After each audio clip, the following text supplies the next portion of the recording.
ग्रामपंचायतीच्या कचऱ्याला आग, सीताफळ बागेचे नुकसान, 1.5 एकर ड्रीप जळाले। मिरज तालुक्यातील मालगाव येथे ग्रामपंचायतीने नियमबाह्यरित्या शेतजमिनीत टाकलेला कचरा पेटल्याची घटना सोमवारी दुपारी घडली। येथील कचऱ्याला लागलेल्या आगीमुळे लगतच्या शेतातील सीताफळाच्या बागेचे नुकसान झाले आहे। कचरा पेटत गेल्याने व त्यामुळे शेतातील गवताने पेट घेतल्याने येथील सीताफळांच्या झाडांना आगीची झळ लागली आहे। येथे 1.5 एकर क्षेत्रामध्ये झाडांना पाणी देण्यासाठी टाकलेल्या ड्रीपच्या पाईप जळाल्या आहेत। यामुळे सहदेव शिवराम कुंभारकर यांचे मोठे नुकसान झाले आहे।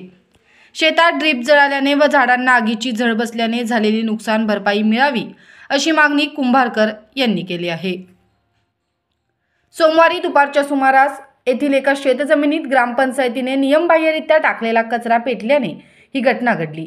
याबाबत अधिक माहिती अशी की मालगाव सिद्धेवारी रोडवर कुंभारकर यांची गट क्रमांक 212/1 ही शेतजमीन आहे। त्यांच्या शेजारी भंडे यांची शेतजमीन आहे। येथील त्यांच्या सीताफळ बागेत लगत असलेल्या भंडे यांच्या शेतजमिनीत मालगाव ग्रामपंचायतीने काही महिन्यांपूर्वी गावातील कचरा टाकला आहे।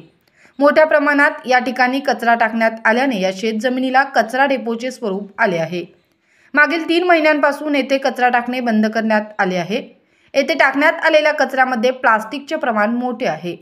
सोमवारी दुपारी ग्रामपंचायतीने येथे टाकलेल्या कचऱ्याने पेट घेतला। कचऱ्यामध्ये असलेल्या प्लास्टिकमुळे येथील आग वेगाने पसरली। याबाबत माहिती मिळताच काही ग्रामपंचायती पदाधिकाऱ्यांनी व कर्मचाऱ्यांनी घटनास्थळी धाव घेतली होती।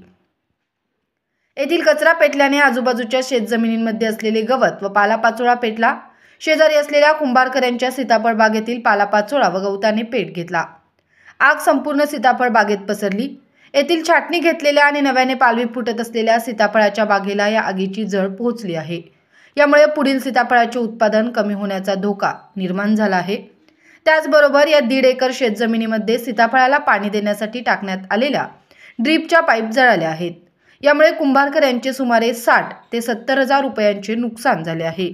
तर आगीची झळ पोहोचल्याने सीताफळ बागेचेही पुढील हंगामातील उत्पादन कमी होणार असल्याने मोठे नुकसान झाले आहे। ग्रामपंचायतीने तातडीने नुकसान भरपाई देण्याची मागणी कुंभारकर यांनी केली आहे।